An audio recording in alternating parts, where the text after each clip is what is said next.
Hoy quiero compartirles, habíamos terminado el capítulo 8 de Proverbios y quiero compartirles otra vez un poquito de Primera de Samuel. Nos habíamos quedado en el capítulo 9 la vez anterior y lo vamos a poner ahí en Primera de Samuel, capítulo 9.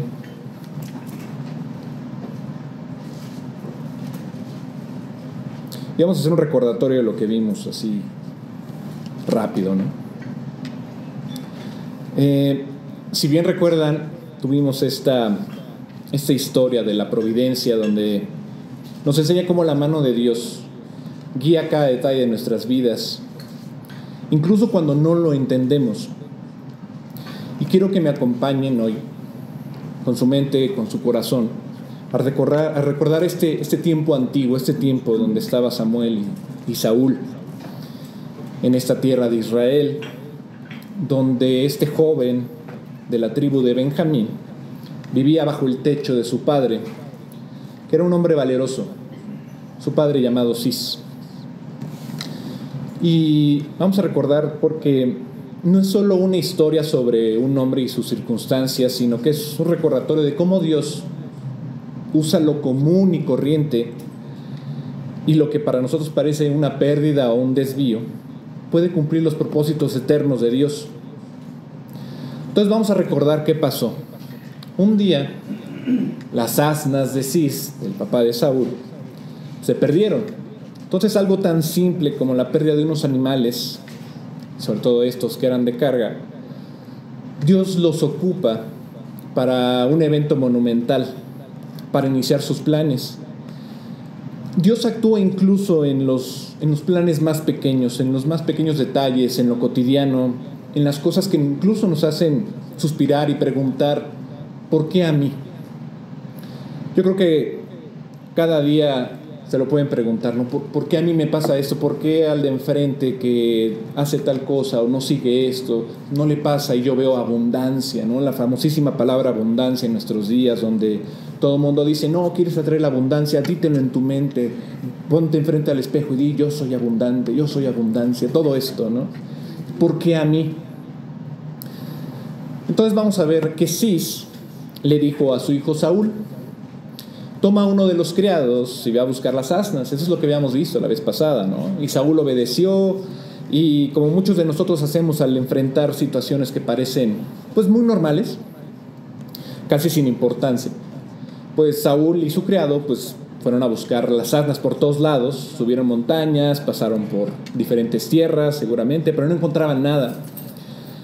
Y seguramente tras días de frustración, Saúl decide que era hora de volver. Pero, y aquí deténganse un momento, traten de recordar lo que vimos, fue hace 2 meses de hecho, donde empieza a revelarse el plan de Dios. Recuerden que el criado de Saúl, que era un hombre sin historia en la Biblia, pero él tenía algo muy importante, tenía un corazón lleno de fe, porque él le dijo, aquí cerca hay un hombre de Dios, un profeta, todo lo que él dice sucede, entonces pues vamos a buscarlo, quizás él puede ayudarnos, ¿no? Eso le decía el criado a Saúl. Y en este momento lo que era un simple viaje para buscar estas asnas perdidas de su padre, pues se convirtió en una cita divina. Entonces, ¿qué le digo? Bueno, pues ven. Y a veces creemos que nuestras pérdidas, nuestras búsquedas, nuestras frustraciones no tienen un propósito para Dios.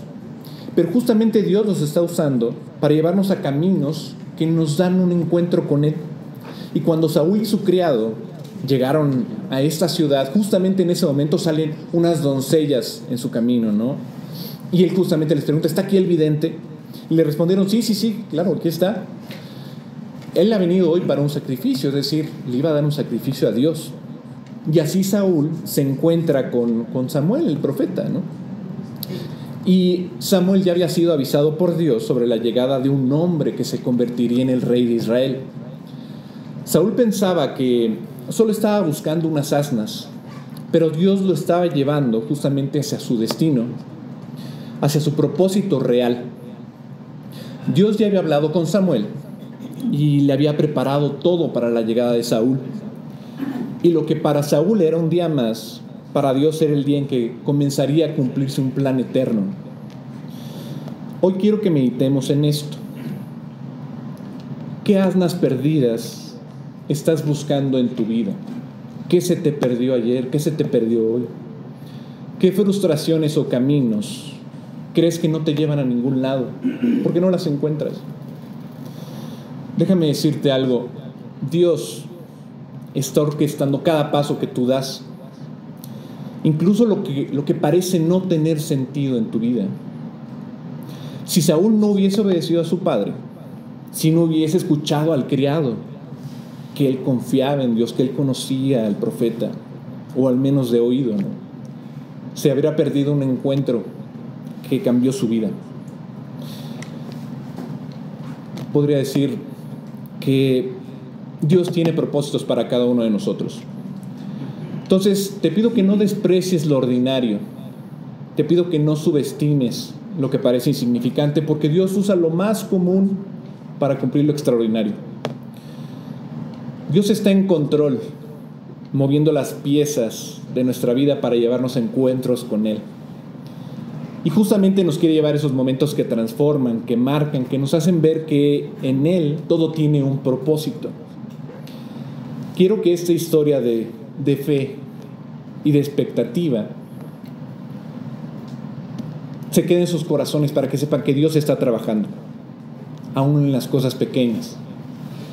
Confía en Él, porque en su plan hasta las asnas perdidas nos llevan a un destino divino. Pero vamos a recordar, ¿quién está escribiendo esta historia? Vamos a llegar aquí al versículo 15, que es justamente el día antes de que Saúl viniera. El versículo 15 dice: y un día antes que Saúl viniese, Jehová había revelado al oído de Samuel diciendo: mañana a esta misma hora yo enviaré a ti un varón de la tierra de Benjamín, al cual ungirás por príncipe sobre mi pueblo Israel, y salvará a mi pueblo de mano de los filisteos, porque yo he mirado a mi pueblo, por cuanto su clamor ha llegado hasta mí. Digamos que todo esto está sucediendo el día de hoy. Imagínate ahí, como observador. Así que ya saben lo que está pasando en el caso de Saúl, que está por ahí preguntando, está viendo a las doncellas, está por ahí el profeta, ¿no? Pero él anda buscando sus burros, básicamente. Y justamente el mismo Samuel en ese momento, él está pasando tiempo con Dios. Él invierte su tiempo en Dios. Y Dios le está hablando. Le dice: oye, mañana a esta hora un hombre va a venir a ti y te voy a mostrar quién es. Y a ese hombre que yo te muestre lo vas a hacer rey. Todo eso está pasando. Y aquí hay una frase que me deja, en realidad, cuando estaba haciendo el estudio, así como atónito, ¿no? Dice aquí en el versículo 16: mañana a esta hora yo te enviaré. Ahora imagina que no estás escuchando esta introducción. Imagina que acabas de leer ese versículo por primera vez y no has escuchado el resumen que estábamos dando, ¿no? Imagina que no has escuchado nada de esto. Y dice el versículo: mañana a esta hora yo te enviaré un hombre de la tierra de Benjamín. ¿Cómo creerías que Dios habría enviado a Saúl a Samuel? ¿Cómo te lo imaginas? Si yo lo leyera igual por primera vez, de forma aislada, todo lo que hemos visto, probablemente yo creería que Dios le habló a Saúl de la misma manera que le está hablando a Samuel, ¿no? Así como en alguna oración, ¿no? Pero no, o sea, en realidad dice: oye, Saúl, yo necesito que te levantes mañana, y a esta hora vas a entrar en tal ciudad y te vas a encontrar con el profeta. Y él te dirá algo que necesitas saber sobre tu futuro, ¿no? Así, sin nada, ¿no? Pero eso suena pues como si Dios enviara a alguien, le diera las instrucciones, como en el GPS, como en el Google Maps, que te lo llevas y dices: tienes que llegar aquí, ¿no? Vas a tardar tanto tiempo, tanta distancia, puede ser caminando, puede ser en auto, ¿no? Así como muy, muy, muy claro, ¿no? Pero, ¿sabes cómo lo envió? No lo envió por este GPS, ¿no? Sino soltó unos burros. Dios hizo que se soltaran los burros, ¿no? Y dejó que Saúl los fuera a buscar por horas, tal vez días, ¿no? Y fue Saúl con su criado y seguramente se quedó pues sin comida, tal vez estaba frustrado, tal vez se preocupaba por cómo se sentiría su padre, no solamente primero por los burros, ¿no? Sino, oye, pues ya tardó mucho Saúl, ya tardó mucho el criado y no regresa ninguno de los dos, también se preocupaba, ¿no? Pero así es como lo envió Dios, porque tú y yo anhelamos en esta vida, si eres en realidad un verdadero creyente, hacer la voluntad de Dios y no te importa lo demás. No importa cuánto te tardes, ni qué tan lejos esté, ni qué día sea hoy, si hoy llueve o no, no importa. Tú quieres hacer la voluntad de Dios. Y deseas las instrucciones de Dios más que cualquier otra cosa. Eso es lo que yo me imagino. Eso es lo que nosotros tratamos de hacer cada día, ¿no? Probablemente, a veces le ruegas a Dios en oración para que te hable como le habló a Samuel. Señor, solo dame una frase, háblame por teléfono, lo que sea, y dime a dónde tengo que ir hoy. O como yo, ¿no? ¿Con quién me caso? ¿No? Así, ¿no? Que llegara el mensaje, ¿no? En SMS, en WhatsApp, ¿no? Un mail. ¿Qué se supone que debo hacer, Dios? ¿Dónde quieres que sirva? Dios puede revelarlo de diferentes maneras, ¿no? Y todas pueden ser sobrenaturales también. Pero esa no es la única forma en que Dios ha guiado a su pueblo, y lo sabemos bien. Dios puede enviarte a hacerte avanzar en sus propósitos más allá de una voz audible en tu vida, ¿no? Así, desde los cielos, y que te diga, esto tienes que hacer, ¿no? Y no nos gusta esto. Y decimos, quiero la experiencia de Samuel, quiero que me hable Dios así. Así puedes ahorrarme muchos dolores de cabeza, ¿no? Muchos problemas, sobre todo, de los cuales uno se mete solito. Pero una mala noticia, lo siento, no es así. Tú no estás escribiendo tu propia historia. Y este no es el único lugar donde Dios dice que ha enviado a alguien de una manera en la que nosotros no enviaríamos a alguien así a la nada, ¿no? ¿Quieres una prueba de esto? Vamos a leer Salmo 105, 16. Que hablando sobre la historia de la nación de Israel y de su liberación en Egipto, mira lo que dice. Y justamente empieza el versículo, Salmo 105, 16. Y quiero que tomes en cuenta el título, ¿no? Dice, maravillas de Jehová a favor de Israel, ¿no? Pues ya con el título dices, ¡guau! Pues, ¿qué les dio? Cuerpos perfectos, agua en abundancia, comida en abundancia, sin guerras, todo en paz, todo el mundo se lleva bien, ¿no? Y quiero que te vayas al 16 y dice, trajo hambre sobre la tierra y quebrantó todo sustento de pan. Envió un varón delante de ellos, a José, que fue vendido por siervo. Afligieron sus pies con grillos. En cárcel fue puesta su persona. Hasta la hora que se cumplió su palabra, el dicho de Jehová le probó. Pues nada que ver, ¿no? Imagínate que lees esto también de forma en que pues, no leíste en ninguna parte del resumen ni nada, como algunos dicen, no, hoy voy a abrir la Biblia y Dios me va a decir algo, ¿no? Y empiezas, maravillas, ¿no? Maravillas de Jehová a favor de Israel. Y empiezas a leer esto. No conoces la historia de Génesis, de José el soñador, el príncipe de Egipto, en los teatros, en las películas, ¿no? Que son así maravillosos, ¿no? ¿Cómo creerías que Dios envió a José a la tierra de Egipto para preservar el mundo antiguo, específicamente al pueblo de Dios? Y lees esto. Probablemente hubieras creído que Dios llamó a José, José, te voy a pedir que vayas ahora a Egipto y te voy a pedir que te presentes ante el faraón y voy a hacer que su corazón te interrogue. Y entonces tendrás esta posición en la que serás el segundo al mando y tendrás la sabiduría para preservar a todos durante la hambruna que viene, ¿no? Se oye bonito, ¿no? Digo, pues así fue, ¿no? Es como me decía mi mamá que un tío, ¿no? Cuando terminó su carrera fue a pedir trabajo, ¿no? De ingeniero, mejores calificaciones, siempre fue premiado, el presidente de la República también lo prohibió más joven, ¿no? Y dices, wow, ¿no? Es una eminencia. Y dice que cuando fue a pedir trabajo, regresa a la casa y llegó enojado, ¿no? Casi tirando el saco, ¿no? Y le dice, ¿qué te pasó? ¿Te dieron el trabajo? No, pues que sí. No, pues felicidades. ¿De qué te la dieron? No, pues de sacacopias, ¿no? Le digo, pues ¿de qué querías? ¿La querías de jefe? Pues no es así, ¿no? Algunos tal vez sí, que son el hijo de tal, y se los ponen así, pero ni siquiera los hijos de los más grandes ricos los ponen así a los hijos, ¿no? Los ponen a diferentes cosas. Pero bueno, la idea es esa, que uno creería que si Dios está enviando a su profeta, a su hijo, a salvar a todos del hambre, pues llegara con Faraón así: oye, ¿me das el trabajo? Ah, sí, está vacante, pásale. Pues no, ¿no? Él va a aprovechar el odio y la envidia de sus hermanos para venderlo como esclavo, para convencer a su padre de que fue asesinado por una bestia, y va a hacer que alguien dé falso testimonio sobre su integridad sexual, la de José. Lo van a meter en la cárcel por eso, falsamente obviamente, por un par de años, pero luego lo van a sacar de ese lugar en un momento, y de la noche a la mañana, y va a interpretar un sueño, ¿no? Así, en resumen, así es como le envió Dios a José. Y yo me pregunto, y les pregunto a ustedes: ¿quieres saber cuán detallada es la providencia de Dios en tu vida? Este es uno de mis versículos favoritos para este estudio de todo el Antiguo Testamento, de lo que vi sobre esta providencia.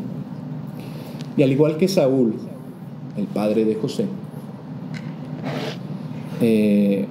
al igual que Saúl, el padre de José, dijo: tus hermanos están allá cuidando el rebaño, puedes ir a buscarlos y darme un informe. Básicamente así le dijo, ¿no?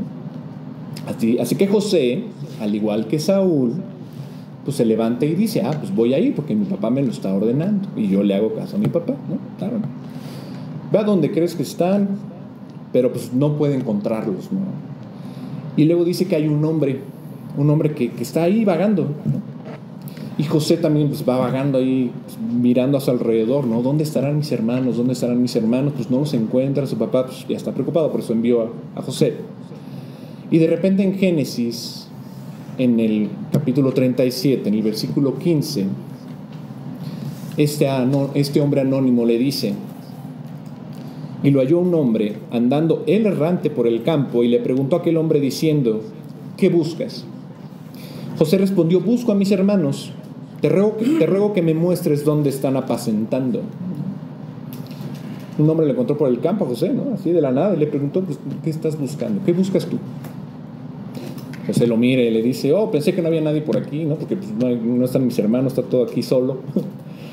Estaban cuidando unas ovejas aquí, pero pues no parecen ya estar, se movieron. Tú sabes dónde están. Y este hombre le da instrucciones, y eran las instrucciones correctas. Si supieras la parte en la que José se convertiría en el segundo al mando de Egipto, probablemente estarías enojado con este hombre por darle pues, estas instrucciones como un cualquiera, ¿no? Las instrucciones correctas que les dio este hombre llevaron a José a ser vendido como esclavo, a ser sirviente en la casa de Potifar, a ser acusado de violación y a ser arrojado a prisión. Todo porque este hombre le dio las instrucciones correctas. Eso para mí es la providencia. ¿Qué es la providencia? En palabras textuales, ¿no? de la Real Academia Española, dice: disposición anticipada o prevención que mira o conduce al logro de un fin. Esa es la providencia que aparece en este campo vacío, con un extraño allí que observó a los hermanos de José yendo a cierta dirección y le dio a José esas instrucciones, ¿no? Y el diseño de Dios que fue enviado a José, incluso a partir de esa instrucción, de una frase de un solo hombre, pues fue extraño, ¿no? Y creo que así sentimos muchas veces nuestra vida cristiana, ¿no? Y déjame decirte que tu vida cristiana en realidad no es aburrida, pese a que nosotros hacemos lo mismo todos los días, ¿no? O tratamos de hacerlo todos los días. Digo, sí, siempre hay cosas diferentes, pero me refiero a que uno ya tiene como sus hábitos, ya tiene su manera de empezar el día y de acabar el día, ¿no? Pero sobre todo queremos andar en la voluntad de Dios. Y si sabemos que estamos en la voluntad de Dios, no hay accidentes. No hay accidentes ni sucesos fortuitos por los que pasamos diariamente. No hay pequeños detalles insignificantes en todo tu día. Y eso te va a hacer despertar por la mañana con una motivación diferente. Esto te hará estar digamos, en tus actividades diarias con una motivación diferente, ¿no? Todo lo relacionado con tu vida en Cristo es una historia sobrenatural en realidad. Incluso en lo mundano, porque diariamente estamos en este mundo. Incluso en las cosas que no parecen tener valor ni sustancia ni valor en el día a día.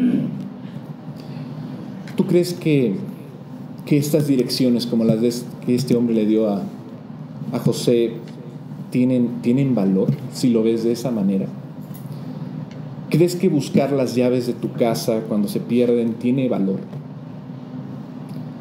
¿Crees que la gente que tú crees, o incluso que puede ser cierto que sientes que le caes mal, ¿no? Algunos incluso pueden sentir esta amargura contigo, que te envidia, que conspira contra ti, o por lo menos eso pensamos o nos hacen sentir, ¿no? ¿Tiene algún valor para Dios, para el camino que tiene para tu vida? Te enviaré a un hombre de la tierra de Benjamín, le dijo Jehová a Samuel, ¿no? Volvamos a 1 Samuel 9:16 y repitamos ese versículo. Mañana a esta misma hora yo enviaré a ti un varón de la tierra de Benjamín, al cual ungirás por príncipe sobre mi pueblo Israel, y salvará a mi pueblo de mano de los filisteos, porque yo he mirado a mi pueblo, por cuanto su clamor ha llegado hasta mí. Repitamos lo mismo. ¿Cómo lo envió Dios? ¿Por qué lo envió Dios? Por burros, ¿no? Por sus asnas, las asnas de su padre, ¿no? Ahora, esto no es solamente en el Antiguo Testamento, ¿no? ¿Qué le dijo el Señor a Pablo cuando estaba en una celda en la cárcel? Vamos a Hechos 23:11 y dice: a la noche siguiente se le presentó el Señor y le dijo: ten ánimo, Pablo, pues como has testificado de mí en Jerusalén, así es necesario que testifiques también en Roma. Imagínense ahora la historia, vamos al futuro. Ahora estamos con Pablo. Pablo está en una cárcel, está en la celda ahora mismo. Y le dice Dios: pero te prometo que vas a estar en Roma y vas a predicar mi evangelio en Roma. ¿Cómo lo envían? Y aquí algo que a mí me dio mucha gracia, pero también mucha fe de esa gracia, ¿no? Pero también me hizo darme cuenta de ciertas cosas, a ver si ustedes la ven o les hablan, ¿no? A Pablo, Dios no le envía como a Felipe el evangelista. ¿Se acuerdan de Felipe el evangelista? Él en Hechos 8 empieza el título Felipe y el etíope, ¿no?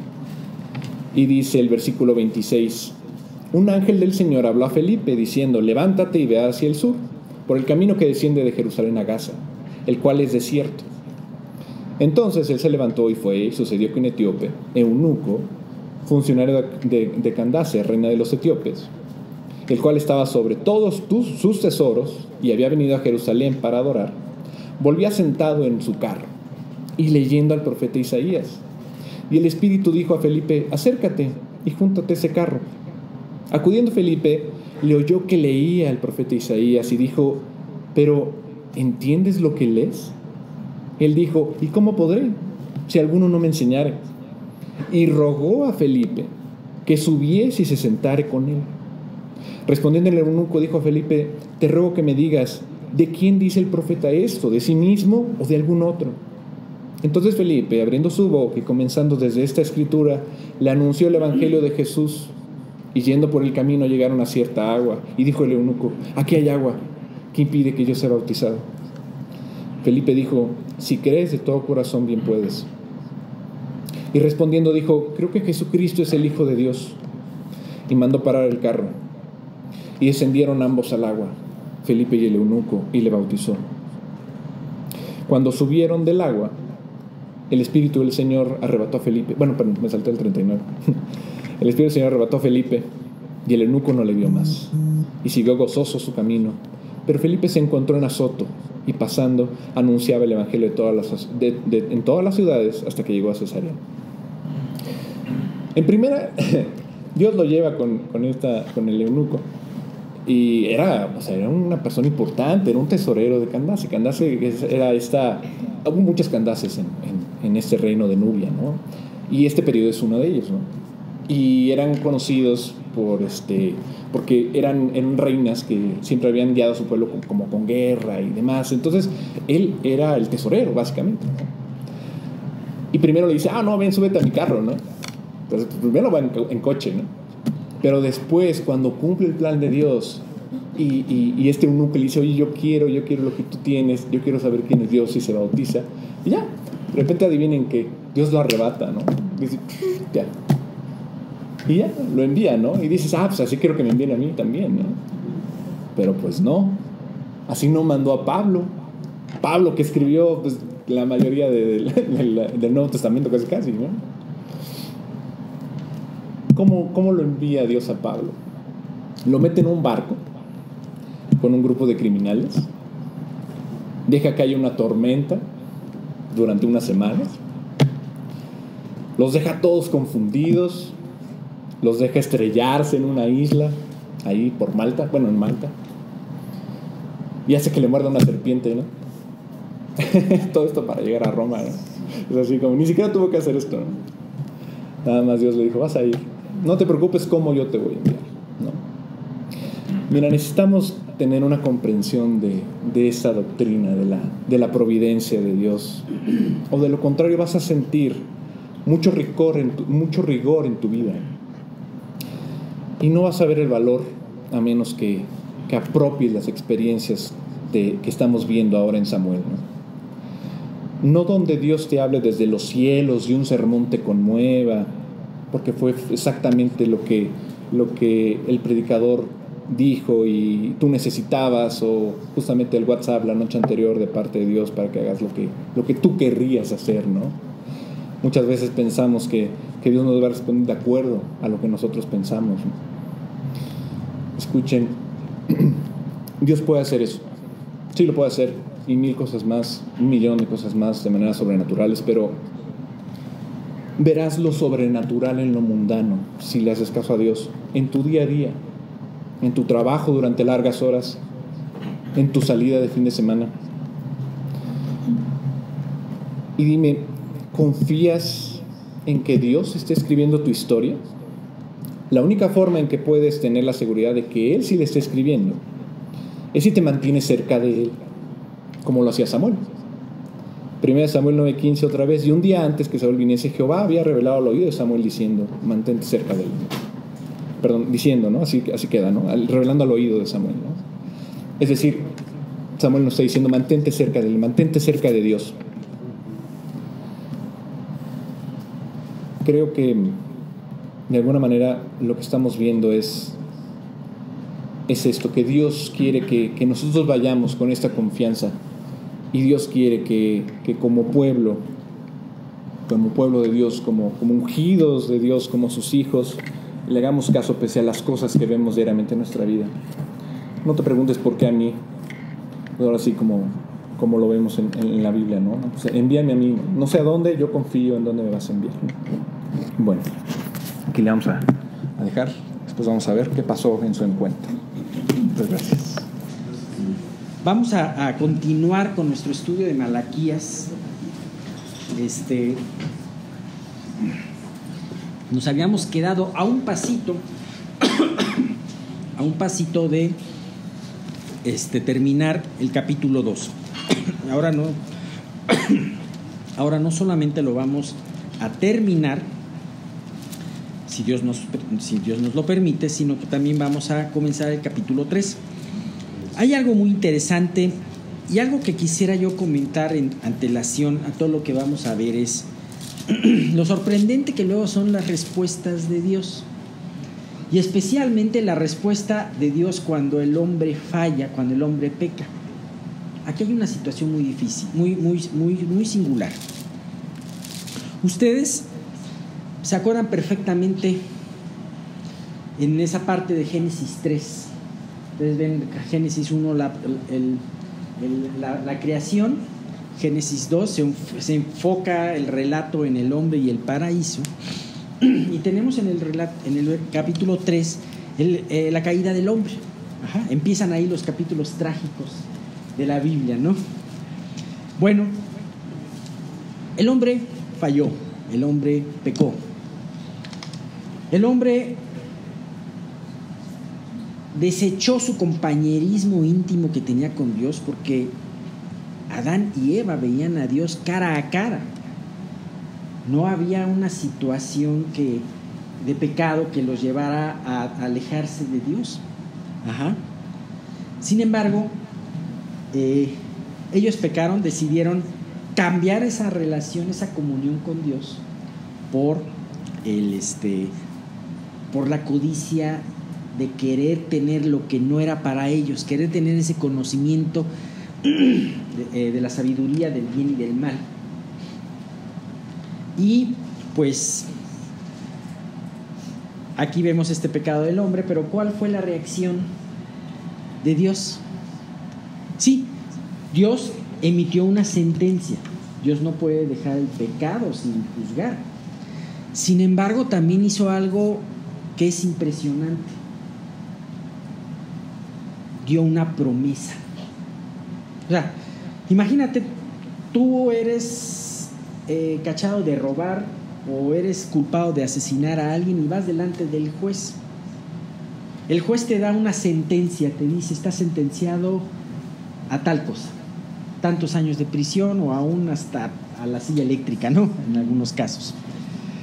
Sin embargo, nunca el juez te va a dar una promesa.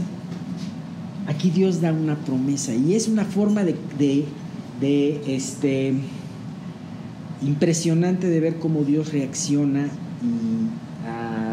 y cómo Dios en su misericordia y además en su soberanía también tiene todo planeado y de alguna manera Él nunca pierde el control de las cosas. Imagínate, ellos desobedecieron a Dios, Dios sí finalmente los condena a dejar de estar en su presencia, pero finalmente les dice acerca de aquella simiente de mujer que iba a matar a la serpiente que los engañó.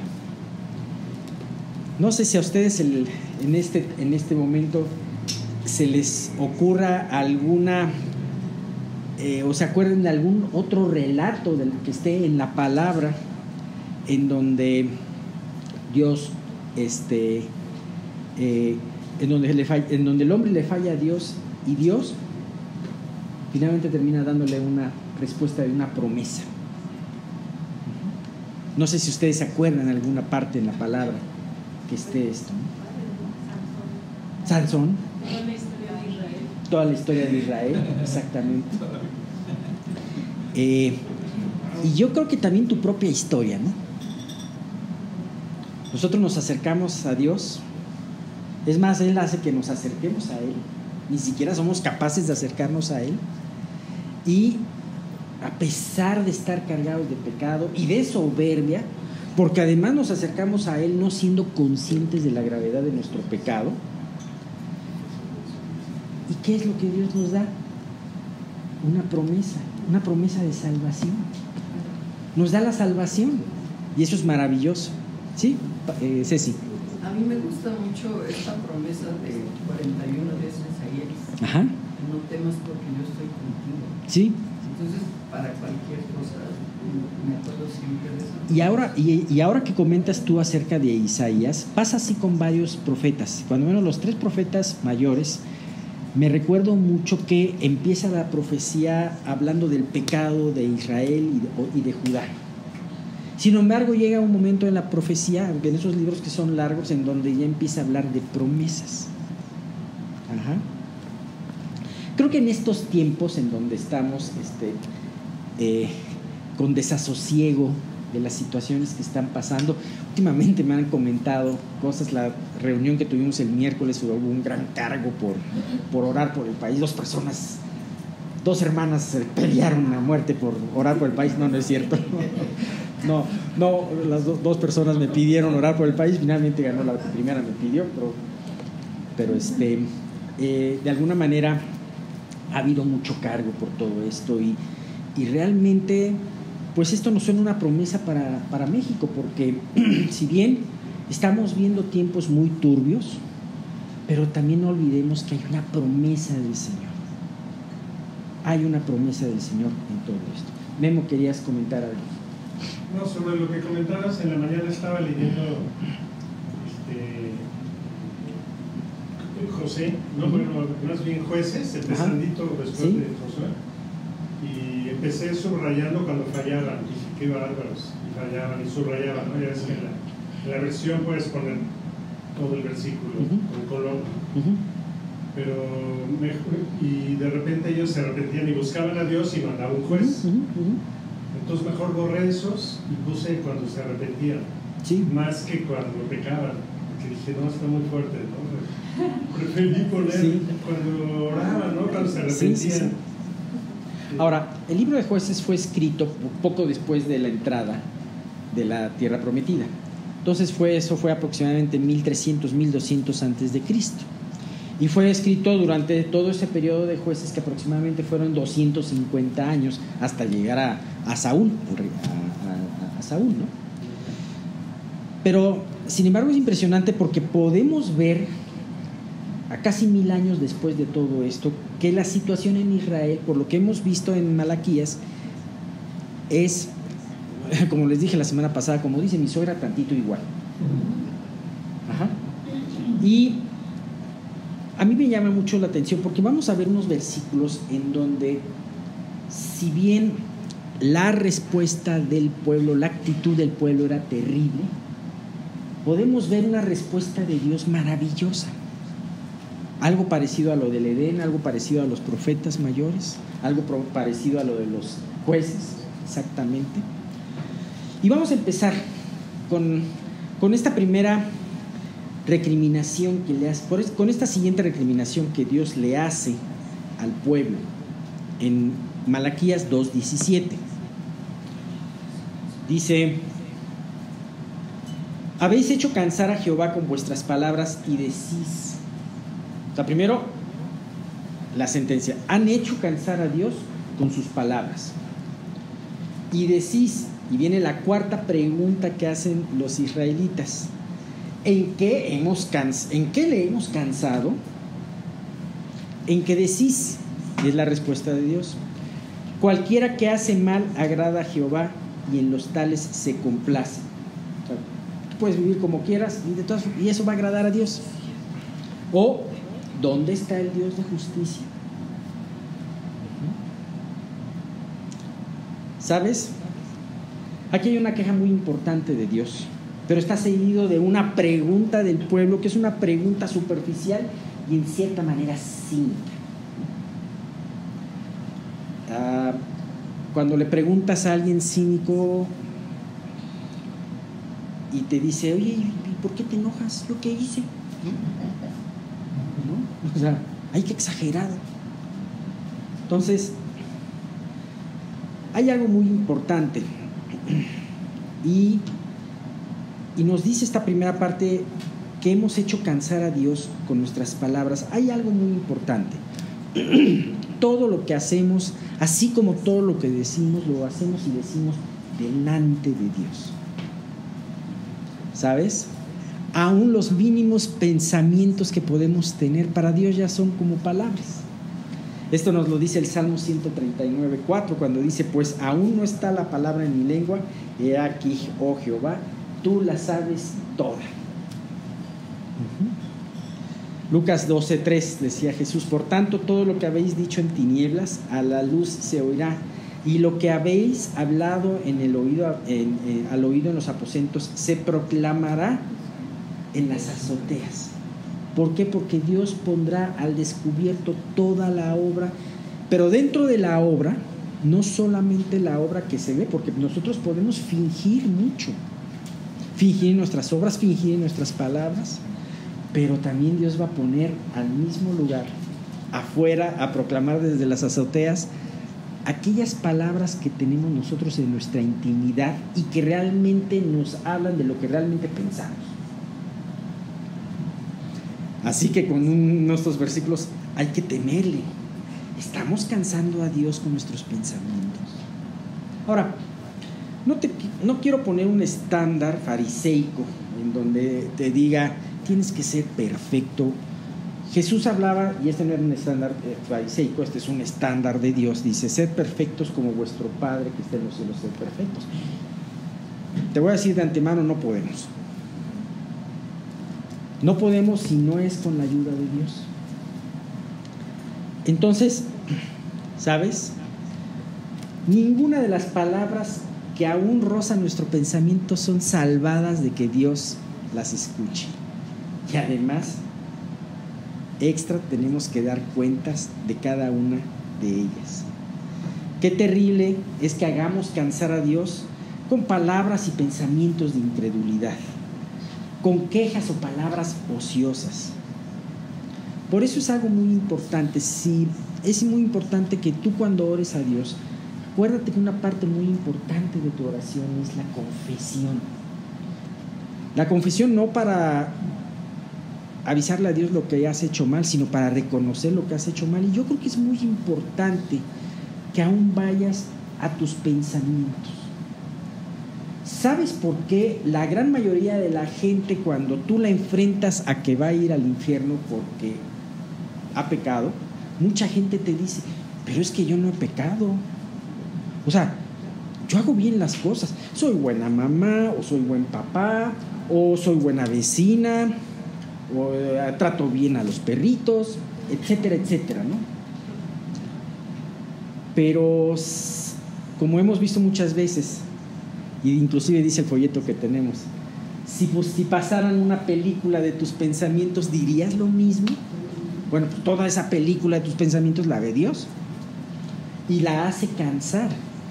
Todas aquellas situaciones en las cuales menospreciamos, decían los sacerdotes, ay, qué fastidio es hacer estos ritos, pero muchas veces nosotros podemos decir que ay, qué fastidio ir a la iglesia, qué fastidio tener que hacer esas situaciones que nos mantienen en una relación correcta con Dios, ¿no? Así que cuando confieses tus pecados, medita sobre tus pensamientos.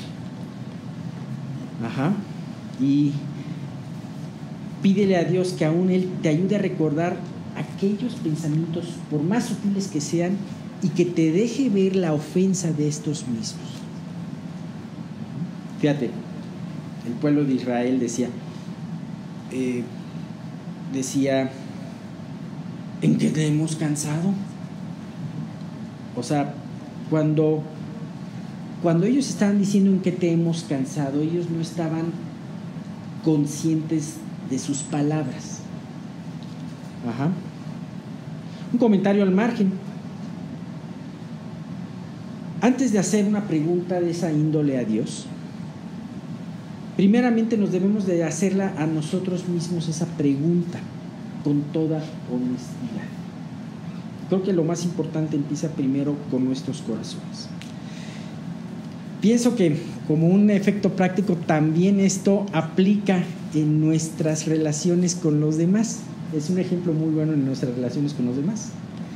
Cuando alguien llegue y te recrimine algo, en vez de ponerte a la defensiva y decir, a ver, espérate, pero ¿qué te hice? Que te ofendí, ¿no? O sea, más bien abre tus oídos y di, a ver, ¿realmente tiene razón? Y creo que si esto es algo que puede funcionar muy bien en las relaciones con los demás, desde luego es un imperativo de hacerlo con Dios, ¿no? A veces podemos escuchar esta y otras exhortaciones muy a la defensiva, pero Dios quiere que nos abramos para poder corregir y para poder crecer. Ahora, Dios sin ninguna dilación les dice claramente, a ver, ¿en qué me han cansado? Especialmente pone este pensamiento, en que decís, cualquiera que hace mal agrada a Jehová y en los tales se complace. O si no, ¿dónde está el Dios de mi de justicia? Miren, lo que estaba yo comentando en el inicio del estudio. Nos encontramos en una situación difícil y no solamente en México. Estamos en un mundo rodeado de oscuridad. Estamos realmente en tiempos oscuros. No sé si te hayas dado cuenta. Pero en donde la maldad está avanzando vertiginosamente. En donde claramente a lo malo le dicen bueno y a lo bueno le dicen malo. En donde crece la violencia, crece la impunidad. Y muchas veces nosotros podemos desanimar nuestro corazón con todo esto. Los israelitas estaban desanimados en esta etapa de su historia. ¿Por qué? Porque aún todavía no tenían el cumplimiento esas profecías de Zacarías y de Ageo. Ellos pensaban que se iban a cumplir la venida del Mesías inmediatamente, pero pues no era el caso. Ahora,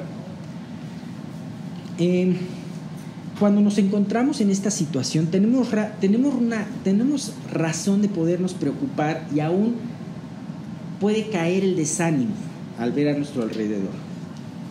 Sin embargo, antes de reprocharle a Dios, es importante no perder nuestra confianza en Él. Nosotros podemos ir delante de Dios, tenemos toda la libertad de poder llegar delante de Él y preguntarle. Y aún decirle sinceramente: Dios, no entendemos lo que pasa, siento temores, realmente me siento muy triste por lo que está pasando, me siento en mi situación personal, en la situación del mundo, etcétera, etcétera. Sin embargo, no hay que perder esa preciosa confianza que Dios quiere darnos en cada aspecto. Dios no espera que nosotros entendamos todas las cosas. Hay cosas que vamos a entender, hay cosas que tenemos que van a demandar más fe en nuestra vida, y que Dios nos revelará después por qué razón nos mandó por esa ruta difícil, ¿no? Como decía Mauricio, nosotros sabemos muy bien cuál fue el final de José, ¿no? Dice: ay, pues ¿para qué le haces? Si al ratito ya lo pone el faraón en alto, ¿no?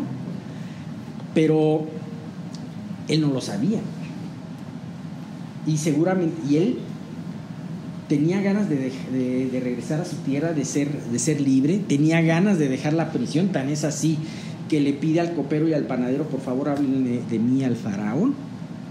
Pero no iba a ser en el tiempo que José quisiera, sino iba a ser en el tiempo que Dios tenía determinado. Y de la misma manera que Dios tenía determinado ese tiempo, José lo tiene en nosotros. Por eso, no pienses que necesitas entender para creer. Cree primero, porque al que cree, todo le es posible, como decía nuestro Señor Jesús.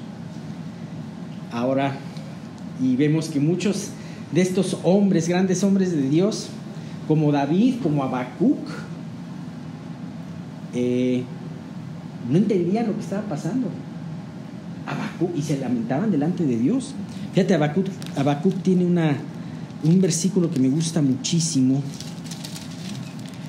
Que está en el versículo, precisamente es Habacuc 2:1. Habacuc no entendía lo que estaba pasando. No entendía, primeramente, por qué Dios no hacía nada para resolver la injusticia en su país. En segundo lugar, cuando Dios le relata que dice: voy a juzgar el país a través de los filisteos, de los babilonios, pues todavía se escandalizó más, ¿no? Y entonces, sin embargo, Habacuc no dijo: no estoy de acuerdo con el Señor y entonces me aparto de él. No. Habacuc tomó una decisión muy importante. Y fíjate que hay un versículo bisagra en todo el libro de Habacuc, en donde dice: sobre mi guarda estaré, y sobre la fortaleza afirmaré el pie, y velaré para ver lo que se me dirá y qué he de responder tocante a mi queja. Nosotros estamos acostumbrados que el versículo que más la parte que más nos acordamos de Habacuc es aquella recitación hermosa, aquel poema en donde alaba a Dios, que está al final. Sin embargo, este versículo es muy importante. Él no hubiera podido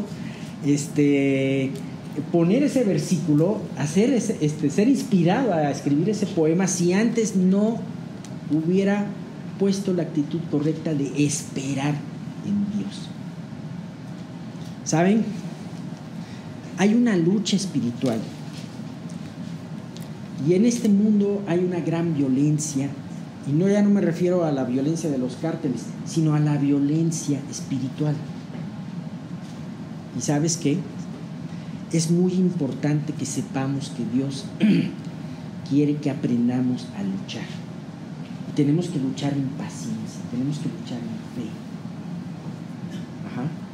Tenemos que luchar para que Dios pueda mostrarnos la manera como vamos a orar, la manera que tenemos que corregir en nuestra vida para poder orar, etcétera, etcétera, etcétera. Muchas veces nos podemos entristecer y desanimar por oraciones no contestadas, pero yo te animo a que el día de hoy puedas tener paciencia. Paciencia en las cosas personales, en tu vida, en las cosas familiares, en las cosas más domésticas, y paciencia también en lo que está sucediendo en el país y en el mundo, para que no pierdas esa fe, sino que puedas seguir insistiendo a ese Dios de la gracia. Pero muchas veces también es importante hacernos las siguientes preguntas. ¿Por qué no tenemos esa respuesta muchas veces? Y esto puede ser por varias cosas. La primera puede ser, no con esta quiere decir que sean todas las preguntas que te puedes hacer. Dios te podrá guiar a otras tantas. Número 1, ¿hay algún pecado ¿hay algún pecado que está obstaculizando tu comunión con Dios, por el cual no está respondiendo tus oraciones? La segunda, y esto es algo muy importante, ¿cuáles son mis motivos verdaderos al hacer mis peticiones? Hay peticiones que parecen ser muy loables, sin embargo el corazón al hacerlo no lo es, sino es un corazón egoísta. Aún tú puedes pedir por el bien del país con un corazón egoísta. Quiero que las cosas cambien. Hazte esta pregunta: ¿quiero que las cosas cambien para beneficio del Evangelio o para mi propio beneficio? Es algo muy importante. A ver, si estoy pidiendo por esta situación, ¿hay alguna situación que quiero que me beneficie a mí? Sabemos que queremos paz, ¿no? Queremos armonía, queremos muchas cosas, pero realmente, ¿qué es lo que buscas? ¿La promulgación del Evangelio o que no te afecte lo que esté pasando? 3, y va muy ligado con la segunda. ¿Me enojaría con Dios si la respuesta que me dé no es la que espero? Ese es un punto muy importante. Muchas personas que asisten a la iglesia se apartan de la iglesia porque Dios no les respondió como ellos querían. Entonces quiere decir que ellos estaban manipulando a Dios a como ellos querían. Ellos querían agarrar a Dios como si fuera marioneta, ¿no? 4, ¿estoy pidiendo con fe? Y si no estás pidiendo con fe, bien nos valdría decir lo que dijo aquel papá angustiado del hijo endemoniado, del hijo lunático en Marcos 11. Creo, ayuda a mi incredulidad, ¿no? Y número 5, que es algo muy importante: ¿estoy teniendo un cargo fuerte o un sentido de urgencia en mi oración, o esta se da con superficialidad? Creo que son puntos muy importantes en los que podemos meditar cada uno de nosotros. A través de este versículo, el versículo 17, se nos ha mostrado que el pueblo de Dios en esta situación, en vez de creer y esperar en Él, en su liberación, empezaron a pensar conjeturas equivocadas, producto del pecado de incredulidad. Por eso ellos empezaron a decir: Dios se agrada en los que hacen maldad. ¿Acaso Dios es justo? Este fue un pensamiento que Job había tenido muchos años antes, por eso Dios le recrimina y le dice en Job 48: ¿invalidarás tú también mi juicio? ¿Me condenarás a mí para justificarte tú? Preferimos hablar y pensar que Dios está mal a pensar que nosotros estamos mal. Preferimos pensar que Dios está sordo, y no que nosotros tenemos que arreglar una situación en nuestra vida que Dios quiere mostrarnos, ¿no? Entonces, así que es muy importante que estemos dispuestos a abrir nuestro corazón y que Dios nos muestre en que estamos fallando, y no querernos justificar y entonces echarle la culpa de Dios. Vemos también que en las pruebas es muy fácil dejar de poner nuestros ojos en sus atributos. Bien, pues creo que hay muchas cosas que nos enseña este versículo 17. ¿Cuál es nuestra actitud para pedir? ¿Por qué podemos llegar a decir lo que dice este pueblo? Porque nosotros podemos pensar ahorita, como lo he dicho muchas veces, ay, bueno, qué bárbaros estos israelitas, ya ni la muelan, ¿cómo le dicen eso a Dios? Pero muchas veces nos podemos sorprender en decirle lo mismo, ¿no? ¿Acaso dónde está el Dios de justicia? Yo no veo ninguna justicia.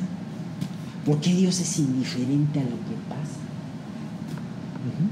Ahora, te tengo una buena noticia. Dios, lo que habíamos comentado precisamente en la introducción, Dios siempre nos sorprenderá con sus hermosas respuestas. Así que, así como Él envió, a pesar de las que... Otro ejemplo muy claro de esto, y aquí lo tenía apuntado, el pueblo de Israel se queja en el desierto. ¿Y cuál fue la respuesta de Dios? Sí los reprendió, pero les envió agua, pan y carne. Así que siempre Dios nos responderá con la misericordia atrás de esas respuestas. Y esto habla mucho en su respuesta, porque vamos a pasar al capítulo 3. Y en el capítulo 3 no lo vamos a poder ver hoy todo. De hecho, no sé si vamos a ver solamente un versículo, pero Dios empieza a darle una gran promesa. Acuérdense que este es el último libro del Antiguo Testamento, y entonces Dios está preparando este camino y está como que llenándole la lonchera y la cantimplora para un largo camino, para que ellos no se desanimen. Vemos que en la historia se desanimaron y se desviaron, pero así no era la voluntad de Dios. Pero vemos que también en todo esto siempre hubo un remanente fiel, y ese remanente fiel también lo podemos ver aún en los tipos de Jesús. Simeón, Ana, los que bendijeron al Señor Jesús, había mucho remanente fiel. Para ellos eran todas estas palabras. Y espero que todos los que estemos así seamos ese remanente fiel en tiempos difíciles. Vamos a leerlos primeramente y vamos a comentar algunas cosas del primer versículo. Dice Malaquías 3, versículos 1 al 5. He aquí yo envío a mi mensajero, el cual preparará camino delante de mí, y vendrá súbitamente a su templo el Señor a quien vosotros buscáis, y el ángel del pacto a quien deseáis vosotros.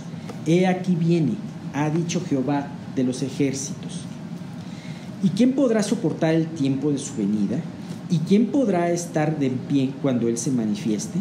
Porque Él es como fuego purificador y como jabón de lavadores. Y se sentará para afinar y limpiar la plata, porque limpiará a los hijos de Leví, los afinará como a oro y como a plata, y traerán a Jehová ofrenda en justicia. Y será grata a Jehová la ofrenda de Judá y de Jerusalén, como en los días pasados y como en los años antiguos. Y vendré a vosotros para juicio, y seré pronto testigo contra los hechiceros y adúlteros, contra los que juran mentira, y los que defraudan en su salario al jornalero, a la viuda y al huérfano, y los que hacen injusticia al extranjero, no teniendo temor de mí, dice Jehová de los ejércitos. Nosotros sabemos un poquito la historia de lo que ha sucedido, por eso la tenemos, como dice Mauricio, la tenemos más fácil, ¿no? Pero imagínate qué tamaño de respuesta les da Dios. O sea, a pesar de que estaba cansado con sus palabras de incredulidad. Y les da esta maravillosa respuesta. Malaquías 3:1: He aquí yo envío mi mensajero, el cual preparará el camino delante de mí, y vendrá súbitamente a su templo el Señor, a quien vosotros buscáis, y el ángel del pacto, a quien deseáis vosotros. He aquí viene, ha dicho Jehová de los ejércitos. ¿Sabes qué quiere decir Malaquías? Mensajero de Dios. ¿Sí? Mensajero de Dios. Sí, sí, sí. Y entonces, esta es una de las dos, esta es la primera de las dos referencias muy claras que nos da el libro de Malaquías acerca de quién. Sí, es de Jesús, pero aparte de quién. ¿Del Espíritu? No, de Juan el Bautista. De Juan el Bautista. Ajá. He aquí, ¿cómo dice? ¿Quién fue su mensajero que preparó delante de él el camino? Fue Juan, precisamente. Que Juan, él negó ser ese mensajero, no negó ser ese mensajero, negó ser Elías. Vamos a ver a manera en el último versículo, precisamente cómo termina el Antiguo Testamento acerca de hablando de este mensajero como Elías. Y vamos a ver que esa profecía bien va a tener un doble cumplimiento. Uno ya pasó y el otro está por venir. Pero finalmente aquí nos habla esa primera referencia a Juan el Bautista. Y vemos esta maravillosa respuesta de Dios, diciendo: la promesa del Mesías sigue en pie, pero antes tengo que traer a un mensajero, a alguien que va a preparar alguien que va a preparar el camino de este rey. Dice, vamos a leerlo bien. Yo envío mi mensajero, el cual preparará camino delante de mí. Y dice, y vendrá súbitamente a su templo el Señor a quien vosotros buscáis. Entonces, primeramente, aquí declara Dios que iba a llevar a ese mensajero que prepararía. Vemos que desde la antigüedad se acostumbraba a esto, y aún hoy en día, en una visita de algún alto jerarca de algún país a otro país, se manda con anticipación ministros y embajadores para que puedan preparar todos los detalles para cuando venga el rey o cuando venga el presidente que va a venir, ¿no? Todos los detalles de protocolo, toda la agenda, hasta el menú lo preparan. Es más, cuando se firma un tratado y que aparecen en las fotos los grandes líderes mundiales, ellos agarran sus plumas muy bonitas y hacen sus firmas. Pero antes de firmar ese documento grande, ya fue revisado muchas veces, ya fue preparado, de tal manera que ese presidente, ese líder de la nación llegara nada más a firmar, a estampar su firma. Hubo mucha preparación. Si eso es con los reyes de la tierra, ¿qué no te hace pensar que debía de ser con el rey de reyes, el señor de señores, ¿no?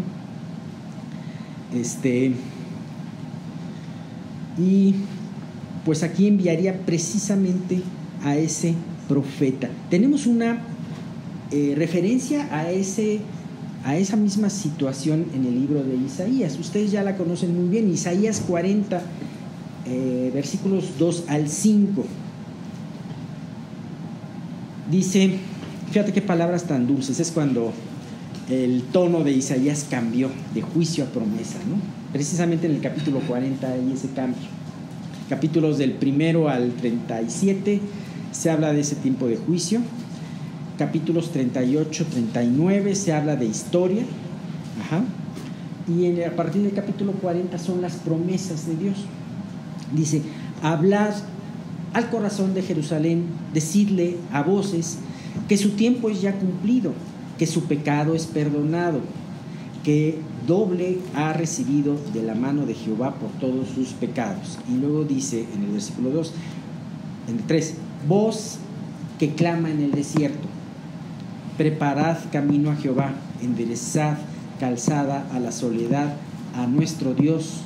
Todo valle sea alzado y bájese todo monte y collado, y lo torcido se enderece y lo áspero se allane, y se manifestará la gloria de Jehová, y toda carne juntamente la verá, porque la boca de Jehová ha hablado. Qué maravillosa promesa. Alguien que haya escuchado la obra del Mesías de Händel puede escuchar que hay toda una parte, varias actos que hacen referencia exactamente a este versículo en inglés en la versión en inglés. Y como cosa curiosa, Juan, cuando llegó, aquí habla de Juan, cuando Juan llegó a la tierra, le preguntaron: ¿tú eres Elías? No, no soy Elías, él lo negó. Pero sin embargo, él sí se atribuyó esta profecía y dijo: yo soy la voz del que clama en el desierto, preparar camino a Jehová, enderezar calzada en la soledad a nuestro Dios. ¿Sabes? Me impresiona cómo se une aquí el Antiguo con el Nuevo Testamento, porque precisamente como empieza el Evangelio de Marcos es con este versículo. Porque el Evangelio de Marcos no te habla del nacimiento de Jesús, como el de Mateo y el de Lucas, sino directamente va al ministerio de Juan. Y es precisamente este versículo el que engancha esta gran profecía con lo que ya se veía en el Antiguo Testamento, en el Nuevo Testamento. Y bien, vemos que dice en él, para concluir, vemos que dice que después de enviar al mensajero que va a preparar el camino delante de Dios, y vendrá súbitamente a su templo el Señor a quien vosotros buscáis. La diferencia entre el tiempo del ministerio de Juan y el ministerio de Jesús fue muy rápida. Casi no duró. Algunos cuantos meses. Juan era mayor 6 meses. Dice: y vendrá el Señor a su templo, a quien vosotros buscáis, y el ángel del pacto. Ángel, acuérdense que quiere decir también mensajero, a quien deseáis vosotros. He aquí viene, ha dicho Jehová de los ejércitos. Entonces, después de ese mensajero, que es Juan, viene súbitamente el Mesías anhelado, el deseado, el Señor que llega a su templo, etcétera, etcétera, ¿no? Y me impresiona porque Jesús vino a la tierra y vino una primera vez, aunque vamos a ver que posteriormente también se habla de esa continuidad de la profecía. Acuérdense que la profecía a veces es difícil entenderla por los lapsos de tiempo que hay. Pareciera como si hablara, muchas de las profecías que nos encontramos, pareciera que hablara un mismo evento, pero a veces hay una gran cantidad de tiempo entre uno y otro evento. Esto va a pasar en la profecía que vamos a leer de Malaquías, ¿no? Pero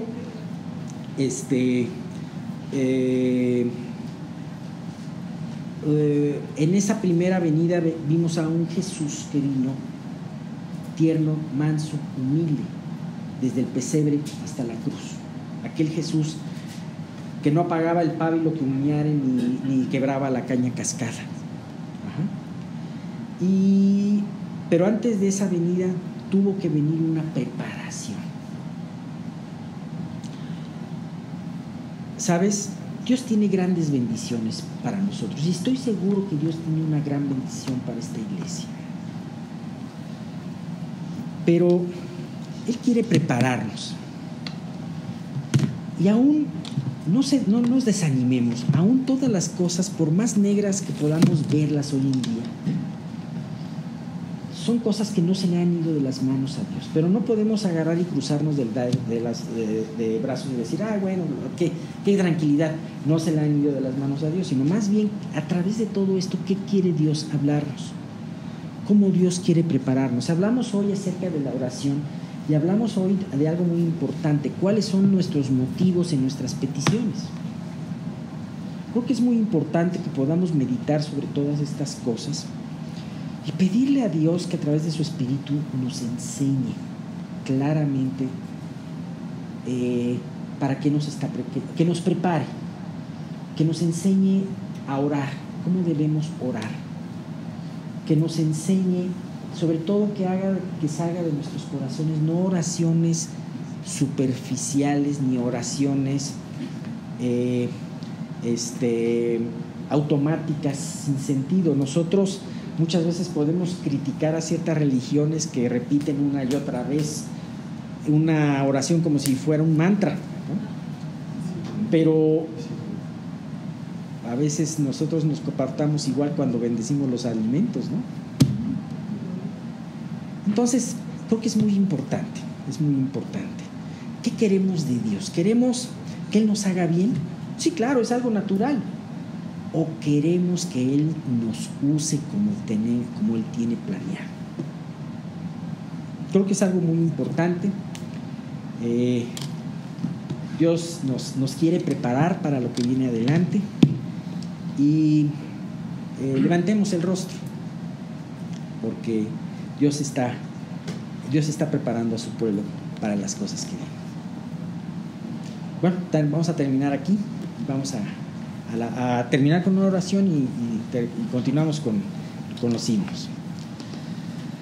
Padre Santo, te damos muchas gracias por el día de hoy. Te damos muchas gracias porque tú estás con nosotros. Tú te moviste con mucha libertad, Señor, el día de hoy. Gracias, Dios, porque nos diste mucha gracia, Padre mío, a pesar de ciertas limitaciones que tuvimos. Pero, Padre mío, gracias porque en tu voluntad tú quieres formar una iglesia. Primeramente quieres tú terminarte de formar en nosotros, y quieres tú también, Señor, hacer de esta iglesia un grupo de bendición, Señor, para los demás, y no sabemos en el concierto del mundo, en el concierto de los eventos que vengan, cómo nos vas a usar, pero sin embargo queremos pedirte que tú nos uses, Dios. Aquí tienes nuestras vidas, aquí tienes nuestros corazones, sabemos que por sí mismos no valen, Señor, pero sabemos que tú lo puedes hacer valioso. Te queremos pedir que tú nos avives, Padre mío, tú nos llenes de tu espíritu, tú nos llenes de tu temor delante de ti, de infringir tus leyes. Y Padre mío, pues te queremos pedir por todo esto. Gracias. Y Dios, pues tú sigue guiando esta reunión en lo que queda, y por Cristo Jesús te lo pedimos. Amén.